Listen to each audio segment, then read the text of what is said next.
की शुरुआत एक काफी पुराने घर को दिखाने से होती है जो काफी सुनसान जगह पर था। हाल ही में यहाँ एक फैमिली रहने के लिए आई थी। फैमिली में कपल था, हस्बैंड वाइफ और उनकी बेटी। अब उनकी बेटी को अजीब महसूस हो रहा था। अकेले सोने से वो डर रही थी क्योंकि उसका कहना था कि यहाँ कोई बुरी ताकत जैसे कोई शैतान, डीमन वगैरह है। पर थोड़ी ही देर में उसकी मॉम आकर उसे समझाती है कि बेटा आराम से सो जाओ, ओके, यहाँ कोई बुरी ताकत नहीं है, ये बस तुम्हारा वहम है। उसकी बेटी मान गई। तब उसकी मॉम यहाँ से चली गई। अब बच्ची सोने की कोशिश तो करती है पर उसे नींद ही नहीं आ रही थी। वो किसी सोच में पड़ी हुई थी कि तभी अचानक उसके कमरे का दरवाजा अपने आप ही खुल जाता है। उसे ये चीज अजीब लगी। वो उठी और फिर से दरवाजा बंद कर देती है। पर हैरत, एक बार फिर वो दरवाजा खुल गया और अब जब बच्ची ने झांक कर देखा तो वहाँ एक बहुत बड़ा खतरनाक डीमन शैतान था जिसकी डरावनी लाल आंखें थी। उसे देखकर बच्ची डर गई और फिर अगले ही पल डीमन उस पर हमला कर देता है। उसने बच्ची को टांगों से पकड़ लिया और खींच कर अपने साथ ले जाता है। दरवाजा बंद हो गया। हम बस बच्ची की चीखों की आवाजें ही सुन पाते हैं। मगर हैरत, अगली सुबह बच्ची दोबारा आ गई। वो जब किचन में गई तो उसके डैड उसे नाश्ता करने को कहते हैं। पर बच्चे जिसके हाव भाव पूरी तरह बदल गए थे, वो चाकू उठाती है और अपने डैड की पीठ पर वार कर देती है। उसने 2-3 बार चाकू मारे जिससे वो नीचे गिर गई। मगर बच्ची तो इतनी खतरनाक हो गई थी कि वो अभी भी नहीं रुकती। वो उनके ऊपर बैठ गई, बार बार चाकू से वार करती रहती है जिससे दर्दनाक उनकी मौत हो जाती है। अब जब उसकी मॉम बाहर आई तो ये भयानक नजारा देखकर काफी डर गई। उनके ये देखकर होश उड़ जाते हैं कि उनकी बेटी को डीमन ने पोजेस्ड किया हुआ है, यानी उसके अंदर शैतान ने आकर अपने कंट्रोल में कर लिया है उसे। वो बहुत भयानक लग रही थी। उसकी आंखें काली हो गई थी, चेहरा सफेद पड़ गया था और मुंह से खून आ रहा था। और अब वो गुस्से में आकर अपनी मॉम को भी चाकू दिखाती है। मॉम काफी घबरा गई और अब बच्ची उठी। उसने अपनी मॉम पर भी हमला कर दिया। वो तड़पने लगी। उनकी भी बहुत बुरी मौत हो जाती है। इस हादसे के कुछ दिन के बाद 2 लोग उस घर में आते हैं जिन्हें एक अनजान आदमी ने इस घर में आने की दावत दी थी। ये लोग दरअसल पैरानॉर्मल इन्वेस्टिगेटर्स होते हैं, यानी अजीबोगरीब भूतिया चीजों के बारे में पता लगवाने वाले। इनमें एक का नाम जैक होता है और दूसरे का जोनाथन। अब जैक नए नए तरीकों से इन्वेस्टिगेशन करता है, यानी वो भूतों का पता लगवाने के लिए एडवांस टेक्नोलॉजी को इस्तेमाल करता है, जबकि जोनाथन पुराने तरीकों से। यही वजह है कि जैक का भूतों पर इतना यकीन नहीं होता जितना जोनाथन का था। नॉर्मल इन्वेस्टिगेटर वो बस इसलिए बना ताकि देख सके कि क्या भूत होते भी हैं या नहीं। इतनी ही देर में यहाँ वो अनजान आदमी आ गया जिसने दोनों को यहाँ बुलाया था। वो काफी अजीब ही लग रहा था क्योंकि उसके हाव भाव बहुत अलग ही थे। वो अजीब आदमी जैक और जोनाथन को एक फाइल देता है जिसमें इस घर की तारीख के बारे में सब कुछ लिखा हुआ था और कहता है कि तुम दोनों को यहाँ मेरे मालिक, मेरे बॉस ने बुलाया है। फिर इस घर के बारे में बताने लगा कि ये 200 साल पुराना घर है और हैरान कुन बात कि हॉन्टेड भूतिया भी है। यही वजह है कि जो भी लोग यहाँ रहने के लिए आते हैं वो 3 दिन से ज्यादा यहाँ टिक ही नहीं पाते, मारे जाते हैं। बहुत सारे लोगों की अजीब तरह यहाँ पर मौतें हुई, पर आज तक समझ नहीं आई कि उन्हें आखिर मारता कौन है। जिसके बाद वो उन्हें शुरुआत वाली फैमिली के बारे में भी जानकारी देता है कि यहाँ एक कपल और उनकी बेटी भी रहने के लिए आए थे, पर बच्ची के साथ न जाने क्या हुआ। उसने पहले अपने डैड को मार डाला और फिर मॉम को भी। बाद में उसकी लाश ऊपर एटिक से मिली। पुलिस ने जब चेक किया तो उसकी पीठ पर चाकू के निशान थे, यानी कि उसकी पीठ पर चाकू से वार किया गया था और उसकी मौत हुई थी। और ऐसी ही कई सारी मौतें अजीब तरह से यहाँ हुई हैं। और अब मेरा बॉस तुम दोनों को एक ऑफर देना चाहता है कि तुम भी 3 रातें यहाँ पर गुजारो और इस केस को हल करो, पता करवाओ कि इस घर में होने वाले हादसों की वजह क्या है। इन 3 दिन पूरे घर को लॉक कर दिया जाएगा, मतलब तुम यहाँ से बाहर नहीं जा सकती। तुमसे गाड़ी की चाबियाँ और फोन भी ले लिए जाएंगे और इस काम के बदले दोनों को $50,000 दिए जाएंगे। ये ऑफर सुनकर दोनों मान गयी। इसीलिए अब वो अजीब आदमी गाड़ी की चाबी और फोन लेकर यहाँ से निकल जाता है। जैक अपने ब्रीफकेस से पैरानॉर्मल चीजों की इन्वेस्टिगेशन करने का सामान निकालता है जो काफी हाईटेक था और वो अपने काम पर लग गया। तभी उसके पास जोनाथन आता है जो बताने लगा कि मेरे पास ये ताकत है,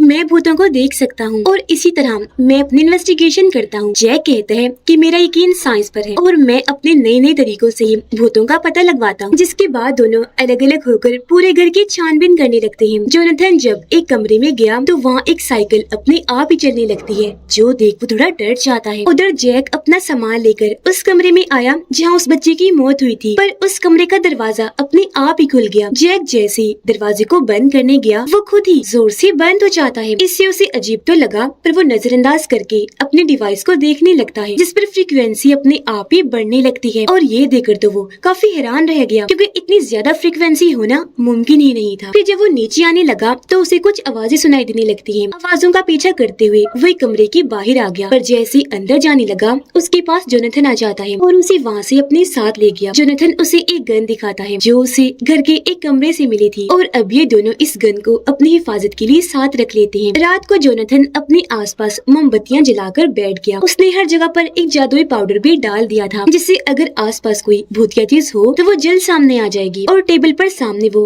आत्माओं भूतों से राब्ता करने वाला बोर्ड रख लेता है ताकि यहाँ जो भूत आत्मा है उससे जोनाथन बात कर सके। वो हर कोशिश करने को तैयार था कि तभी उसके पास जैक आकर बैठ जाता है। वो जोनाथन से कहता है कि मैं तुम्हारा काम देखना चाहता हूँ ताकि ये जान सकूं कि तुम सच में भूतों से बात कर भी सकते हो या नहीं। और अब जोनाथन अपना काम शुरू कर देता है। वो आत्माओं को पुकारने लगा पर आगे से न कोई जवाब आता है और न वो खुद आई। ये देखकर जैक उस पर हंसने लगा। जोनाथन को अपनी बेइज्जती महसूस हुई, इसलिए वो मजाक मजाक में उसकी वाइफ के बारे में गलत बात कह देता है उसे शर्मिंदा करने के लिए। जो सुनकर जैक को गुस्सा आ गया। वो जोनाथन पर भड़क उठा, काफी बातें सुनाकर वहाँ से चला जाता है। जैक जब अलग कमरे में गया तो वहाँ वो अपनी वाइफ की आखिरी निशानी लेकर रोने लगता है जिससे हम समझ पाए कि उसकी वाइफ की मौत हो गई है। जोनाथन जब कमरे में अकेला था तो वहाँ वो डीमन आ जाता है जो बोर्ड के जरिए उससे बात करने लगा। वो उसे लिख के कहता है 2 नाइट्स लेफ्ट, यानी अब 2 ही रातें बची हैं। जो देखकर जोनाथन काफी घबरा गया क्योंकि वो समझ गया था कि डीमन क्या कहना चाहता है। डीमन 2 रातों के बाद उनके साथ भी कुछ कर देगा। रात को जब जैक सो रहा था तो डरावने सपने की वजह से उसकी आँख खुल जाती है। उसने जब दरवाजे की तरफ देखा तो ऐसा लग रहा था कि बाहर कोई खड़ा हुआ है और अब जब दरवाजा खोलकर उसने बाहर देखा तो वहाँ कोई भी नहीं था। अगली सुबह जब जैक अपने काम पर लगा हुआ था, इन्वेस्टिगेशन कर रहा था, तो उसके पास जोनाथन आया और बताता है कि कल रात मैंने डीमन से राब्ता किया, मेरी उससे बात भी हुई। अब जैक जो पहले उसे झूठा फ्रॉड लगता है वो उसकी बातों पर यकीन ही नहीं करता। अब जैक पूरे घर में एक मोशन डिवाइस लगा देता है जिससे अगर कोई भी हरकत हो या कोई उसके आगे पीछे से गुजरे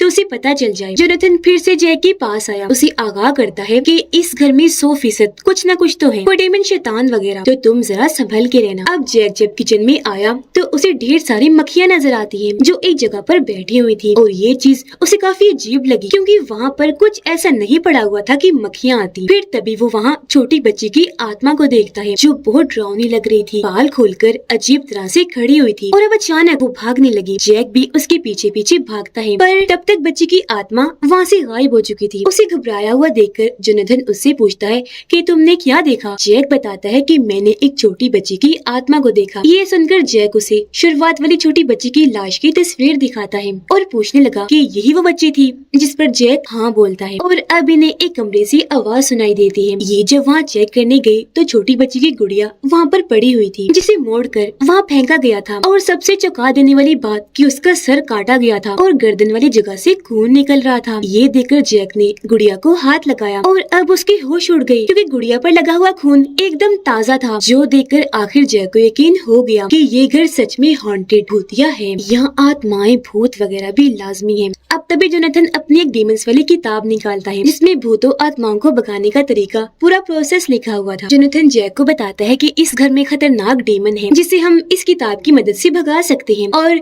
इस घर में जितने भी लोग मारे गए सबको उस डीमन ने ही मारा था और अब उसे रोकना है ताकि वो मजीद किसी की जान ना ले सके। ये सुनकर जैक जोनाथन को एक वॉकी टॉकी मोबाइल डिवाइस देता है ताकि ये दोनों आपस में इसके जरिए बात कर सके क्योंकि फोन तो वो अजीब आदमी ले जा चुका था। और खुद जैक घर की छानबीन करने के लिए चला जाता है जहाँ उसे घर में एक बेसमेंट मिली जिसको चेक करने वो अंदर चला गया। जोनाथन जब वो डीमंस वाली किताब पढ़ रहा था तो वो लाल आंखों वाला डीमन उसके पीछे आकर खड़ा हो जाता है जिसके वहाँ होने के बारे में जोनाथन को भी पता चल गया था, इसीलिए वो फौरन जैक को कॉल करके बेसमेंट से बाहर आने का कहता है। अब जोनाथन की आवाज जैक तो सुन पा रहा था पर आगे से जैक की आवाज ठीक से समझ नहीं आ रही थी, इसलिए जोनाथन कुछ समझ ही नहीं पाता। वो देखता है कि एक दरवाजा अपने आप ही खुल गया है। जोनाथन जैसे ही उसके पास गया चेक करने तो वो अपने आप ही जोर से बंद हो जाता है। ये देखकर जोनाथन की परेशानी और बढ़ गई, इसीलिए वो दोबारा जैक से बात करने लगा पर अब की बार दोनों ही एक दूसरे को नहीं सुन पा रहे थे। बेसमेंट में जैक जब आगे बढ़ा तो उसे दीवार पर अजीब तरह का बहुत बड़ा निशान बना हुआ दिखता है जिसके ऊपर ताज़ा खून लगा हुआ था, साथ ही वहाँ कुछ लिखा भी हुआ था। उसे समझने की कोशिश जैक कर ही रहा था कि तभी अचानक एक डरावनी सी औरत का भूत आकर उस पर हमला कर देता है। इससे जैक को कुछ हुआ तो नहीं पर वो काफी डर जाता है। जोनाथन को अंधेरे में एक परछाई खड़ी हुई दिखती है, उसे लगा ये जैक होगा तो वो उसको पुकारने लगता है, लेकिन जब वो परछाई अंधेरे से रोशनी में आई तो पता चला कि ये जैक नहीं है बल्कि ये उस बच्ची के डैड की आत्मा थी जिसे बच्ची ने मार दिया था। अचानक उस आदमी की आत्मा काफी भयानक बन जाती है। वो अपना खतरनाक मुंह खोलकर गुस्से से जोनाथन पर चिल्लाने लगा और फिर उस पर हमला कर देता है, जिससे जोनाथन के हाथ पर जोरदार कट लग गया। उसे तकलीफ पहुंचाकर आदमी का भूत वहाँ से चला जाता है। थोड़ी देर बाद जैक जब वापिस आया तो जोनाथन को जख्मी पाकर उसके हाथ की मरहम पट्टी करता है और बताने लगा कि कल रात मैंने बेसमेंट में क्या कुछ देखा। तभी अचानक फोन की घंटी बजने लगी। अब यहाँ हैरान करने वाली बात ये थी कि फोन की तार कटी हुई थी, लेकिन फिर भी कॉल आ रही थी और ये चीज इन दोनों को भी काफी हैरान करके रख देती है। खैर फिर भी जोनाथन फोन उठाता है। फोन पर जैक की वाइफ थी, इसलिए वो फोन जैक को दे देता है। उसकी वाइफ बात करने लगी, कहती है कि तुम अगर चाहते तो मुझे बचा भी सकते थे। अब हम जानते हैं कि उसकी वाइफ तो मर चुकी है, इसीलिए अपनी मरी हुई वाइफ की आवाज सुनकर जैक तो जैसे होश ही उड़ गई और अब उसे यकीन हो गया था कि हाँ भूत सच में पाए जाते हैं। फोन बंद करने के बाद जैक जोनाथन को बताता है कि मेरी वाइफ का भी भूतों पर बहुत यकीन था। उसका कहना था कि मेरे पीछे एक डीमन पड़ गया है, वो मेरी जान लेना चाहता है, पर मैंने उसकी बात का यकीन नहीं किया। फिर एक दिन जब मैं घर आया तो मैंने अपनी वाइफ को बहुत बुरी हालत में बाथ टब में देखा। बाथ टब भी खून से भरा हुआ था और दीवारें भी। मेरी वाइफ ने रोते हुए कहा कि ये सब मुझसे वो डीमन करवा रहा है और तुम हो कि मेरी बातों का यकीन ही नहीं करते। ये कहते उसने चाकू से अपनी गर्दन काट ली और वहीं उसकी मौत हो गई। मेरी आंखों के सामने मैंने उसे मरता हुआ देखा, पर उसे बचा नहीं पाया। अगर मैं चाहता तो उसकी बातों का यकीन भी कर सकता था और शायद आज वो जिंदा होती। मुझसे गलती हो गई, जिस बात का अफसोस मुझे आज तक है। ये बताते हुए वो काफी दुखी हो जाता है। तब जोनाथन उसे सहारा देता है और क्योंकि काफी रात हो गई थी तो दोनों सो जाते हैं। अगली सुबह जोनाथन जैक को बताता है कि यहाँ उस डीमन के अलावा कई सारी आत्माएं भी हैं जो हमें छू भी सकती हैं, इसीलिए हमें अपनी हिफाजत करनी पड़ेगी कि कहीं वो हमें कोई नुकसान न पहुँचा दे। इसीलिए वो गन्स और सारे औजार हथियार वगैरह निकालते हैं ताकि उनकी मदद से अपना बचाव कर सके। अब यहाँ रखे सामान में जैक को एक तस्वीर पड़ी हुई दिखती है। वो जब चेक करता है तो उसमें वही अजीब आदमी भी था। ये तस्वीर काफी पुरानी थी और जैक इसे जोनाथन को भी दिखाता है। दोनों ये देखकर काफी सोच में पड़ जाते हैं कि ये आदमी कितना पुराना है, यानी कि इसकी उम्र तो बहुत ज्यादा होगी। जैक उस तस्वीर में वही लिखा हुआ देखता है जो उसने बेसमेंट में भी देखा था, जिसका मतलब बनता है डीमन का बदला। असल में इस घर का जो मालिक था उसका बेटा बहुत बुरा इंसान था। उसकी जब मौत हुई तो बुरे कामों की वजह से वो डीमन बन गया और लाल आंखों वाला उसी का डीमन था। अब यहाँ इन दोनों को सारी बात समझ लग गई कि वो अजीब आदमी हमारे साथ बहुत बड़ी मौत की गेम खेल कर चला गया है, यानी कि वो खुद भी कोई जीता जागता इंसान नहीं है, बल्कि उसकी भी मौत हो गई है और वो उस दिन उसकी आत्मा थी। पर उसने इन दोनों के साथ ऐसा क्यों किया, इसका जवाब हमें आगे पता चले। खैर अब ये दोनों सारी सच्चाई जानकर यहाँ रिचुअल जादू करने का सोचते हैं ताकि उस डीमन को यहाँ से भगा सके। जोनाथन यहाँ एक काफी बड़ा दायरा बनाता है जिसके अंदर ये दोनों बैठ जाते हैं। जोनाथन जैक को कहता है कि कुछ भी हो जाए इस दायरे से बाहर मत निकलना। अब इससे पहले जोनाथन अपना रिचुअल शुरू करता, जैक को एक डरावनी सी आवाज आने लगी जो उसे अपनी तरफ बुला रही, इसलिए जैक दायरे से निकलकर आवाज के पीछे चला जाता है। वो जब नीचे आया तो वहाँ एक औरत की आत्मा थी जो बहुत भयानक लग रही थी और अब वो जैक पर हमला कर देती है। उसकी आवाज सुनकर जोनाथन गन लेकर नीचे आता है जहाँ उसे बच्चे की आत्मा बड़ी अजीब तरह खड़ी हुई दिखती है। हाथ में उसने चाकू पकड़ा हुआ था, जिसके अगले ही पल वो यहाँ से गायब हो जाती है। अब तब यहाँ जैक आया। वो जोनाथन को फौरन यहाँ से भाग निकलने को कहता है। इनकी बातें चल ही रही थी कि तभी औरत की आत्मा फिर से इनके पास आकर खड़ी हो जाती है। उसे देखते ही जोनाथन शूट कर देता है। गोली लगते ही वो ढेर होकर नीचे गिर जाती है, जिसका मतलब था कि ये भी आत्माओं को चोट पहुंचा सकते थे। तभी यहाँ पर एक और आदमी की आत्मा जाती है जो तो बहुत ही बदसूरत और डरावना लग रहा था क्योंकि उसकी आंखें खून जैसी लाल थी। वो भी अपनी अपनी जगह से हिली हुई। यह जैक उसे लड़ता है। दोनों में काफी देर तक लड़ाई चलती रही, पर क्योंकि आत्मा खतरनाक थी तो ज्यादा देर तक जैक उसका मुकाबला नहीं कर पाता, इसलिए वो यहाँ से भागा और एक कमरे में जाकर छुप जाता है जहाँ उसे एक और आदमी की आत्मा मिली जो बहुत डरावना लग रहा था। उसका पूरा चेहरा ही बिगड़ा हुआ था जिसे कोई भी देखकर डर जाए, पर वो इतना ताकतवर नहीं था, कमजोर था, इसलिए जैक उससे लड़ता है और उसे मार गिराता है। जोनाथन को दरवाजे के पीछे डीमन नजर आया, पर इसने जब जाकर चेक किया तो वहाँ कोई भी नहीं था। फिर उसे उस छोटी लड़की की आत्मा दिखाई दी। जोनाथन जब उसके पास गया तो वो अपने असली रूप में आ गई। वो उस पर चिल्लाने लगी, डरा देती है। अब इससे पहले वो हमला करती, जोनाथन उस पर नमक डाल देता है जिससे वो आत्मा जलकर राख बन गई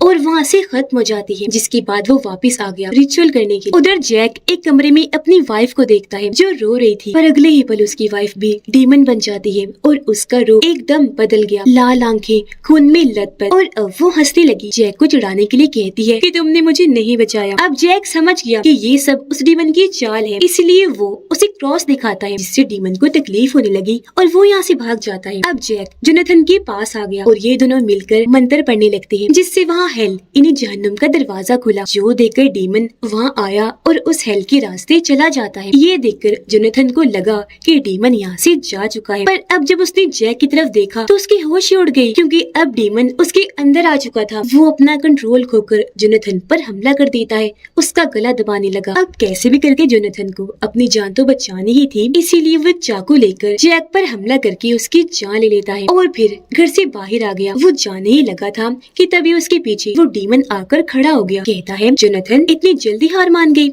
ये सुनकर जोनाथन को गुस्सा आ गया। वो समझ गया कि ये डीमन है और अपनी गन को वो डीमन पर तान देता है, यानी कि जोनाथन जो इकलौता बचा था वो डीमन से लड़ेगा, पर सारे लोगों की तरह वो भी मारा जाएगा, क्योंकि ये हेल का डीमन है इतना खतरनाक कि इसे इतनी आसानी से खत्म नहीं किया जा सकता। ये लोगों को इसी तरह मारता रहेगा। जो भी यहाँ आएगा 3 दिन में ही उसकी मौत पक्की है। अब यहाँ हम जान पाए कि सच में वो शुरुआत वाला अजीब आदमी मरा हुआ था और वो उसकी आत्मा ही थी, जो लोगों को यहाँ लाने का काम करता है, ताकि डीमन उन लोगों को मार कर उनकी आत्माओं को अपने साथ हेल में ले जाए और फिर उनके भूत इस घर में घूमते रहे। यही वजह है कि ये घर भूतिया है। जैक और जोनाथन को भी यहाँ लाने का मकसद यही था, ताकि डीमन उनका भी शिकार कर ले। उन्हें ट्रैप जाल में फंसाकर यहाँ लाया गया था और ये सिलसिला ऐसे ही चलता रहेगा। मौतें यहाँ पर होती रहेंगी और वो अजीब आदमी लोगों को यहाँ पर लाने का काम करता ही रहेगा। और इसी भयानक एंडिंग के साथ ही इस फिल्म की कहानी यहीं पर खत्म हो जाती है।